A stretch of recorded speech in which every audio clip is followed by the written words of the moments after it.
We are living through a boom in greenwashing, the strategic use of comforting environmental claims to disguise business-as-usual pollution. Picture a chief executive whose company emits millions of tons of carbon dioxide.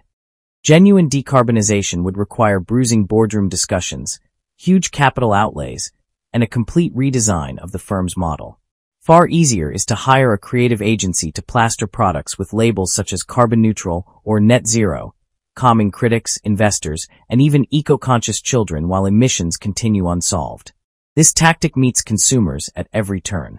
Airline websites promise guilt-free flights, petrol pumps boast zero-impact fuel, and even supermarket bacon is marketed as net zero. Advertising trickery is ancient, yet today's greenwashing, the practice of deliberately covering ongoing pollution in eco-friendly language, has flourished only recently. The expression surfaced in the 1980s amid oil spills and growing climate science, but the real explosion has come as public anxiety over global heating and biodiversity loss has intensified. Faced with mounting scrutiny, many boards prefer glossy PR to structural reform.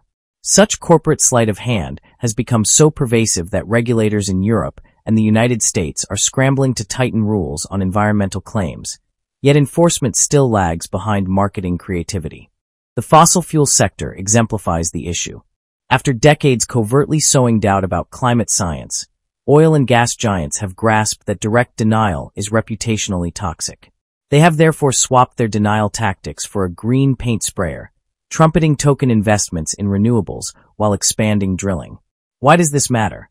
Greenwashing and climate denial share a core objective: to postpone the emission cuts urgently required to avert climate breakdown.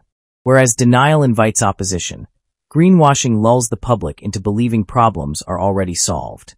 Under this collective illusion, pressure on high-emitting firms evaporates, and the radical decisions needed to transform energy, transport, and food systems are delayed indefinitely.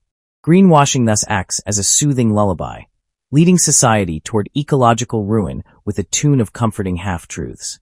Exposing this deception is essential if clichés are to be replaced by real, measurable emission cuts.